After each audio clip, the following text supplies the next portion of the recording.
And then the greatest war of all wars began. And we don't have much time.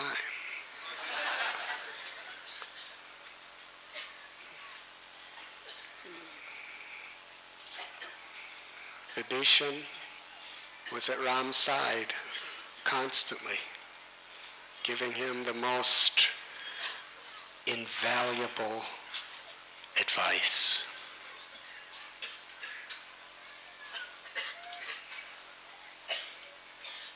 After days of battle, it culminated with Ravana and Sri Ramchandra face to face, fighting. This was just after Ravana threw his javelin in Lakshman's chest.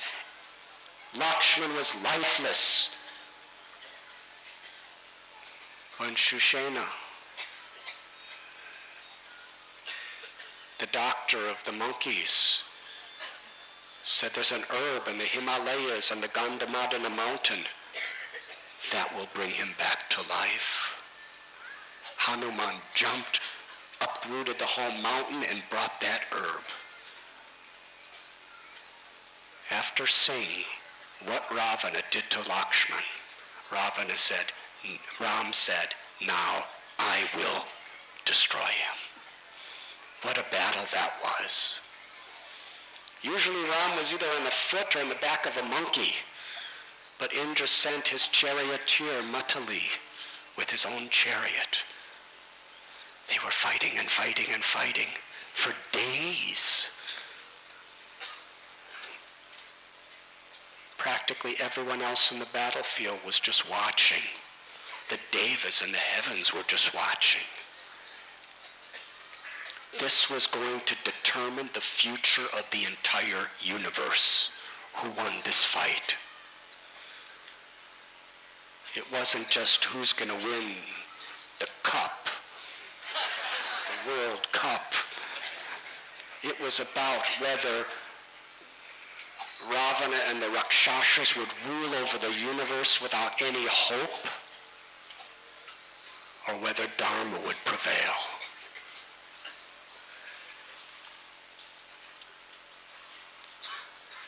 You know, before this,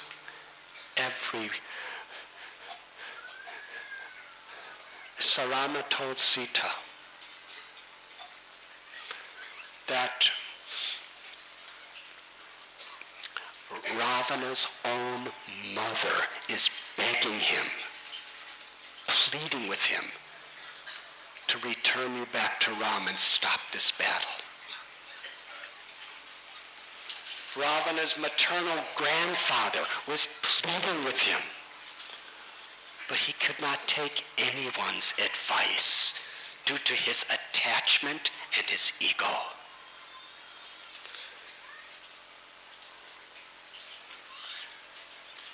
Ram decided it was getting toward the night. He must be dispatched. He cut off all his heads and all his arms.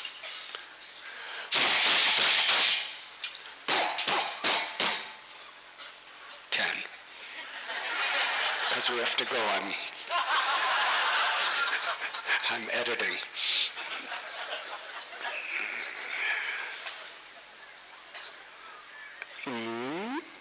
Each time the heads were cut off, they grew back. Ram cut off 100 heads. They always came back. Ram was thinking how to kill this man. Vibhishan was there to speak the truth. Because of the benedictions he has from Lord Brahma, you cannot destroy his heads or his arms. There is celestial nectar that is stored within his heart, which makes him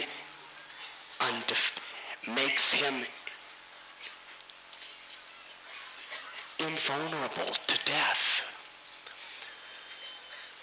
Agastya Muni gave you a special arrow and a mantra. Use that mantra and arrow. Shoot it into Ravana's heart.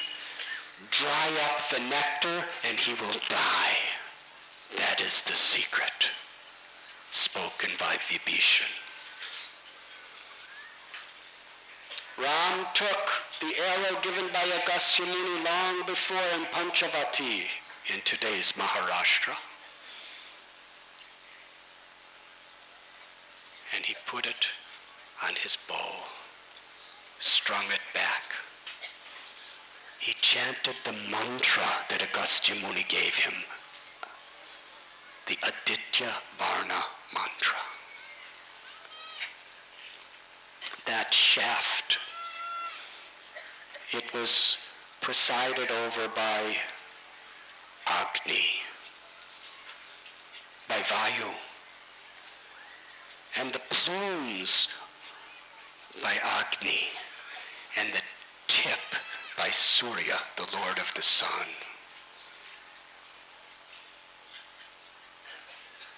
He pulled it back, chanted the mantra.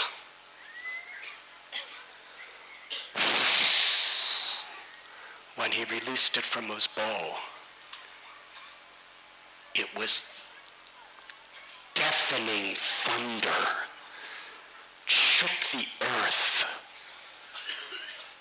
That arrow was effulgent with so much light, it blinded all directions as it soared through the air. Meanwhile, Ravana, in the peak of his wrath, was shooting arrow after arrow after arrow with Ram. And as he was shooting in a passion and a frenzy of anger, the arrow struck his chest, penetrated his heart, dried up the nectar, came right out of his body, the arrow, and went down into the earth, covered with blood. Everyone was watching. Ravana's mouth vomited blood. His eyes rolled. He spun around in total disorientation, then fell from his chariot onto the ground. Ravana was dead.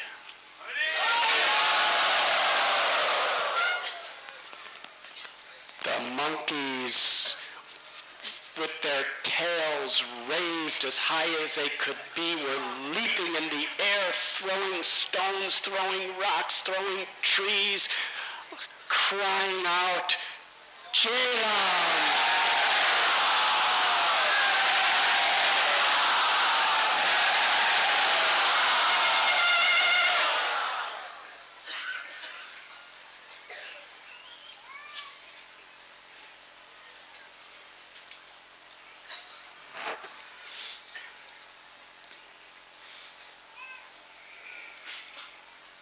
Seeing his brother dead, Vibhishan cried piteously. Vibhishan loved his brother. He hated his behavior, but he loved him. The quality of a saint. To hate the disease, but love the person suffering the disease of ignorance, avidya, which is the cause of all these symptoms which Ravana personified. Lust, envy, anger, pride, greed, illusion. Vibhishan was crying, "My dear brother, I was trying to be your well-wisher. I was trying to be your faithful servant. I knew this was going to happen to you. Because of your lust for this woman, you didn't listen to anyone's advice. And now, all of Sri Lanka is lost. The queens, headed by Mandodari, came out beating their chests, weeping and crying. Now they were widows.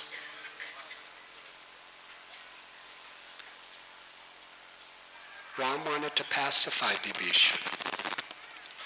He said he died a glorious death. For a Kshatriya to die in the battlefield with all courage the way your brother did is the fulfillment of their dharma. I killed him with my arrow, so he will achieve the highest, most auspicious destination. Then Lakshman began to preach to Vibhishan that the soul is eternal. The soul is part of God. The soul cannot be killed. It is only the body. The body, the mind, the ego, these are all temporary coverings. But the real Ravana, the real brother, is your eternal soul.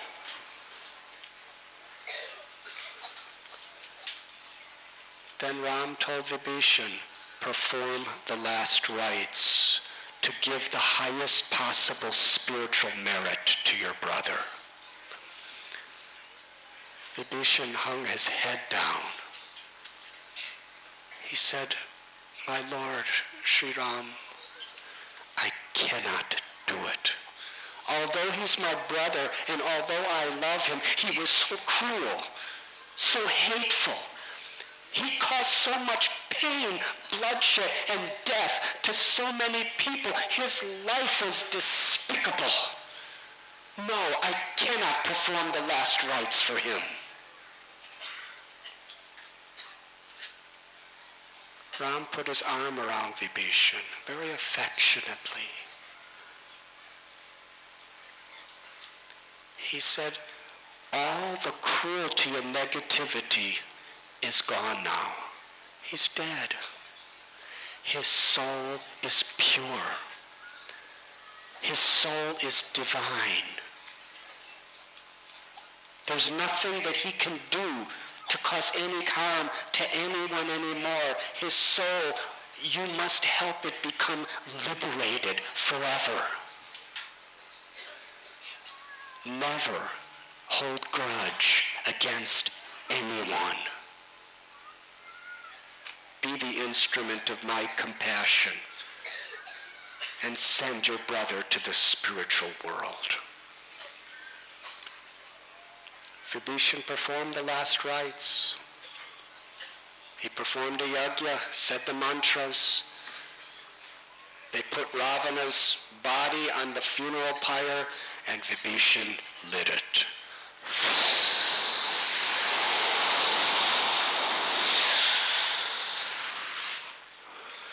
And before everyone's eyes, all that was left of this great conqueror on the physical platform was a pile of ashes.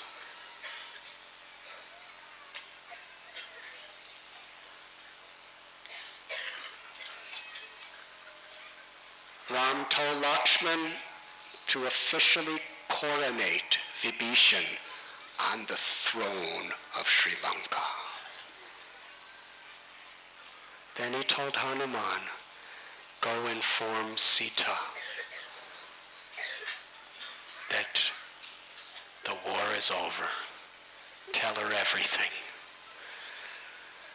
Now, Hanuman was walking freely through the main avenues and streets of Sri Lanka, and all the Rakshasas were bowing down to him and giving him garlands.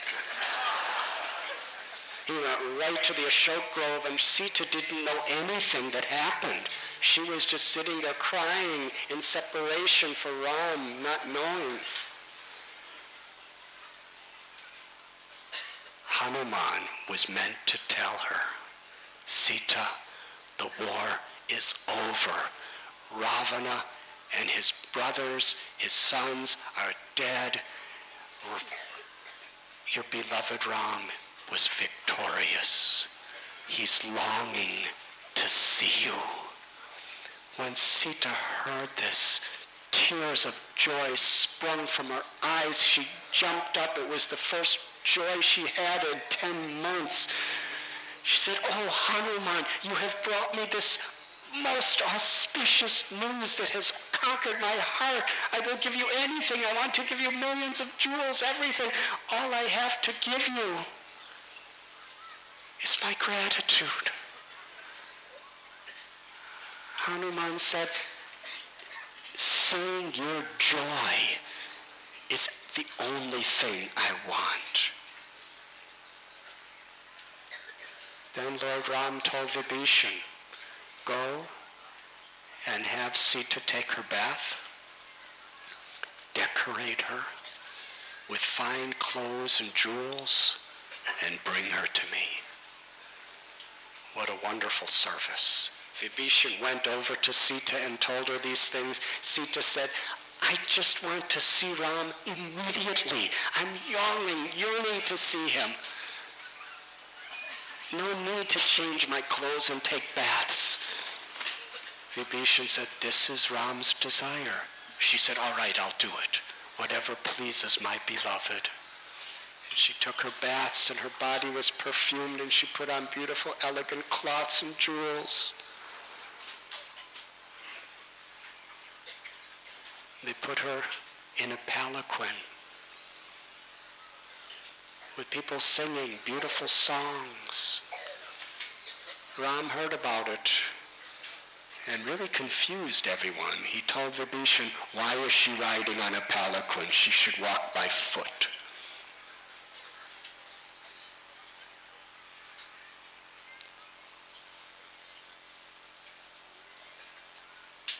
Her real opulence is the chastity of her heart.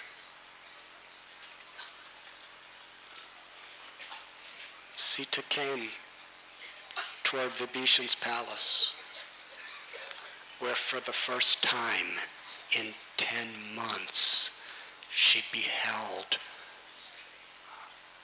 the Lord of her life, Sri Ramchandra. The most beautiful, spontaneous, ecstatic smile blossomed like a lotus flower in the full moonlight from her face. Her eyes glossed over with tears of joy. She was seeing Ram again. She looked into his beautiful face, and he had no emotion whatsoever. Total gravity. She couldn't understand. Ram. She wanted to be embraced. He stood there like a piece of stone. She was so confused. Everyone was looking on. They couldn't believe what Ram was doing.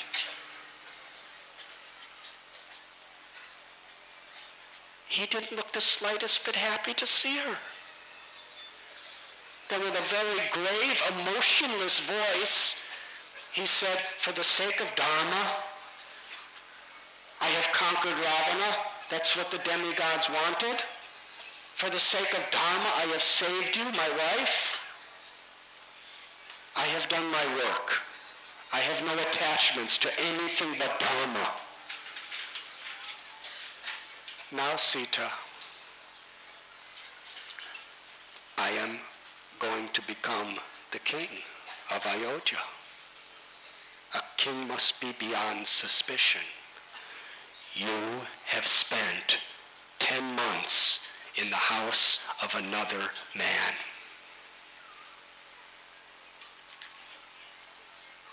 I cannot accept you back.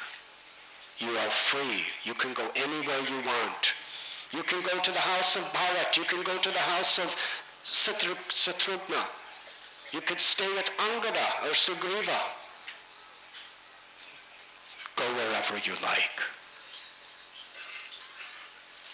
Sita fell to the ground hysterically. Her heart was absolutely shattered. After 10 months of torture, no pain ever inflicted her greater than this. She was being rejected by Ram. She couldn't even speak. She cried, and Hanuman was crying, Angada was crying, Lakshman was crying, Vibhishan was crying, everyone was crying, except Ram, who didn't even look at her. Why are you doing this to me? I have been completely faithful, completely chaste to you. She looked at Lakshman and she said, if you are not willing to accept me, if you suspect that even for one moment I was not fully faithful to you, then I will give up my life by entering into fire. Lakshman, get wood and start a pyre for me to end my life. Lakshman, do it. I cannot live any longer. Lakshman was crying incessantly. He looked at Ram, pleading, don't make her do this. Ram looked at Lakshman, didn't say a word, nodded his head, yes, do it.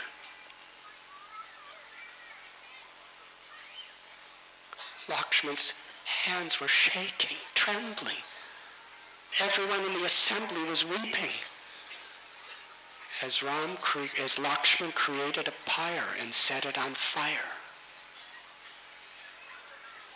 Then Sita, weeping tears of love and heartbreak, she very gently circumambulated Ram with her hands folded, looked up into the fire as she was about to enter, and spoke these words. If even for a single moment I was not totally absorbed in thinking of you, my beloved Lord Ram,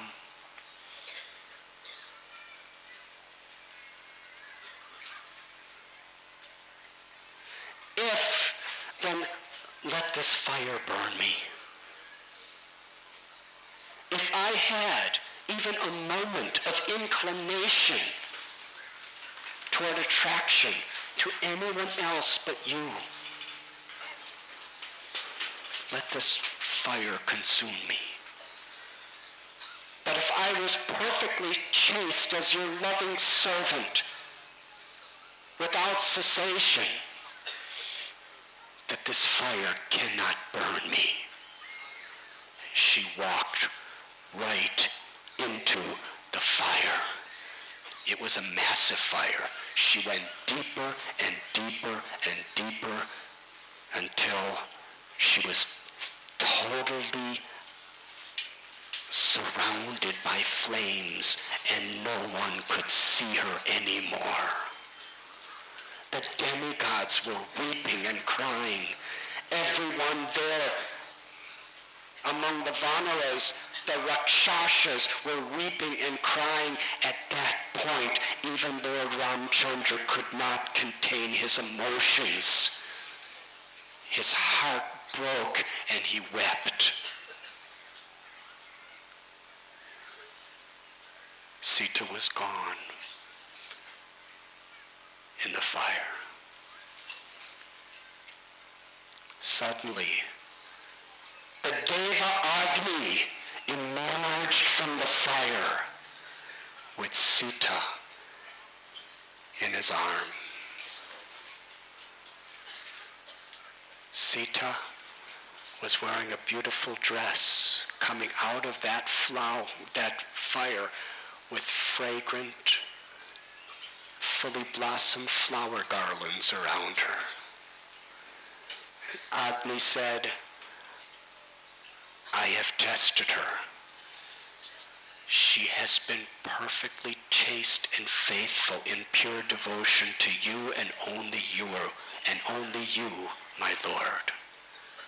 Her surrender and her love is absolutely spotless. Ram was overjoyed. He smiled. He cried out Sita's lovely name and reached out his hand to receive her. And when Sita saw how Ram was receiving her, whatever sorrow that was there for all those 10 months was gone forever. It was the ultimate highlight of her ecstasy to be reunited with Ram. As the demigod showered flowers, and all the monkeys and all the rakshasas and all the devas cried out, Jai Jai Sitaram! Jai Jai Sitaram! Jai Jai Sitaram! Gokulanandi!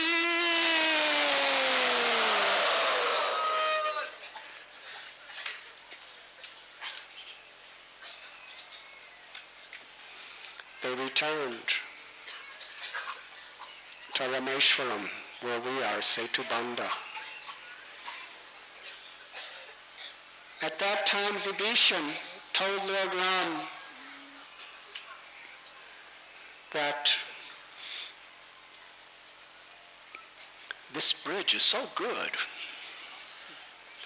You know, there may be some, while I'm ruling the kingdom, there won't be, but in the future there may be some rakshasas who want to come over to this side and cause trouble on the continent. And besides that, evil kings from this side may want to come over to conquer Sri Lanka. So please, break the bridge. On Vibhishan's request, Lord Ram took one end of his bow in his hand, and with the other end he cut the bridge in 3 parts. Those parts fell into the sea, broke the bridge forever. Then by the will of Ram, he considered this to be such a holy place. All the holy tirthas, the Ganges, the Jamuna, all the holy places in the heavenly planets, in Brahmaloka, on the earth planet, and the lower planets, they all personified came there and filled up the sea where the bridge was broken. And Lord Ram himself, with Sita, took their bath. And Ram said at this time, this is one of the holiest of all holy places in the world. And anyone who comes here will be liberated from material bondage, and we will shower our mercy upon them. That place is Dhanushkoti. When Sri Chaitanya Mahaprabhu came to this area, according to Chaitanya Charitamrita, it said first he went to bathe in Dhanushkoti, then he came to the temple of Rameshwaram to worship Lord Shiva. And Prabhupada says in the purport that anyone who Prabhupada says, it is said that anyone who bathes in Dhanushkoti will be liberated from this material world. How many of you have bathed in Dhanushkoti?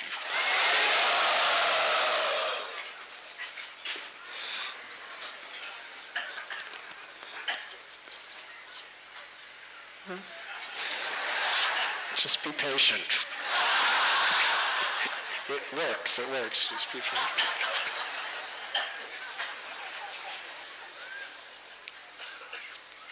It's a long story, but we're going there. After coming back to this side, Agastya Muni and the other rishis were praising Lord Ram for his greatness. And Ram said to the great sages that I killed Ravana, and I should set the proper example for all humanity for the future. Even though he was a Rakshasa and he stole my wife and he did all horrible things, still he was the grandson of Lord Brahma. He was the son of a great Brahmin, Vishrava. I should atone for the offense of killing him. There was no need, but it was his noble, humble nature.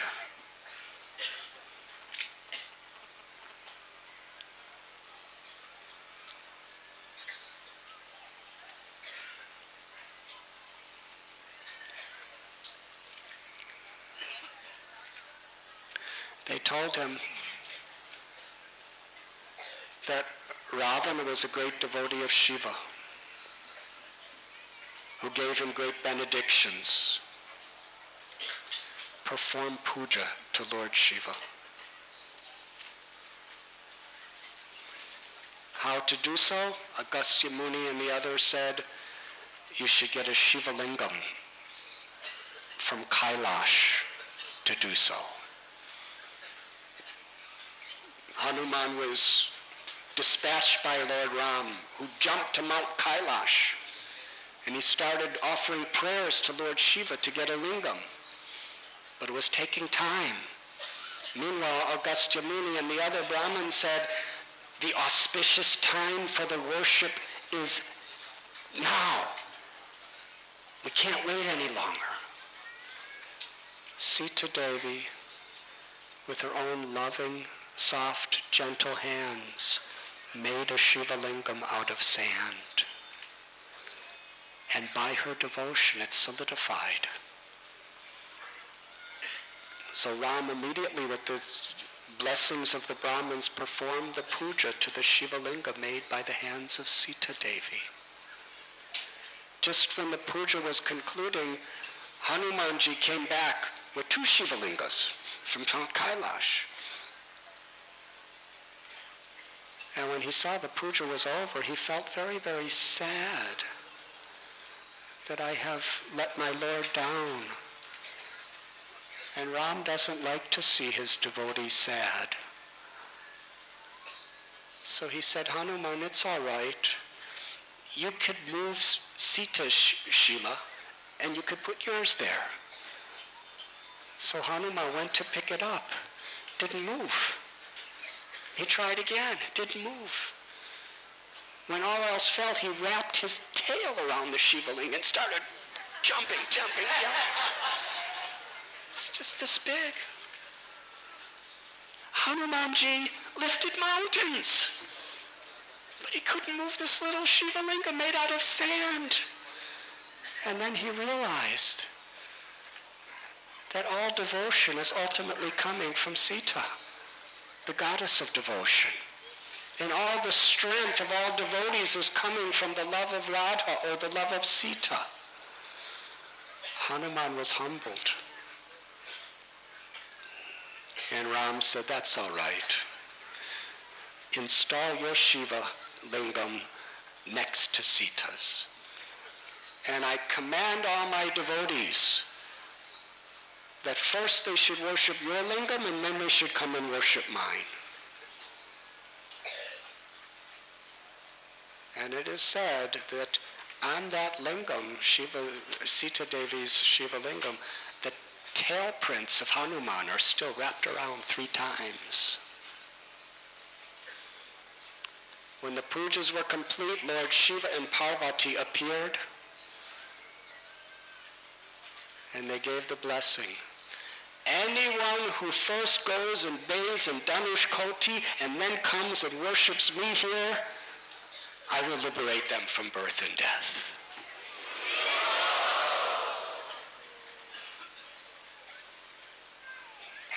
Now, Vaishnavanam yata Shambhu. She was the greatest Vaishnav. Krishna worshipped Sudama Vipra with Rukmini.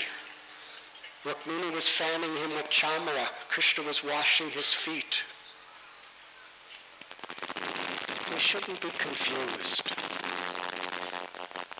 The Lord loves to worship his devotees.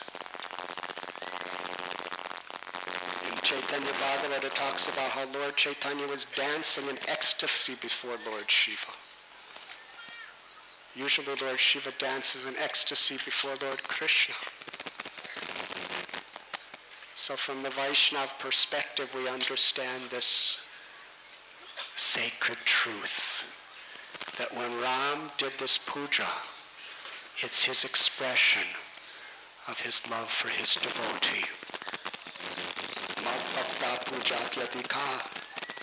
Worship of my devotee is greater than me. Worship of my devotee is greater than worshiping me directly.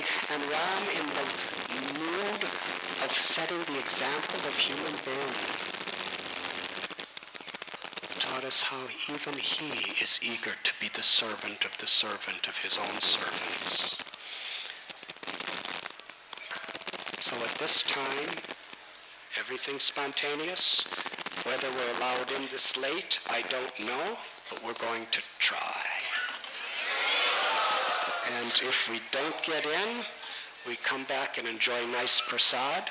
And if we do go in, it will be an ecstatic kirtan. So everyone rush for kirtan at Rameshwar Temple, and we will chant the holy names together.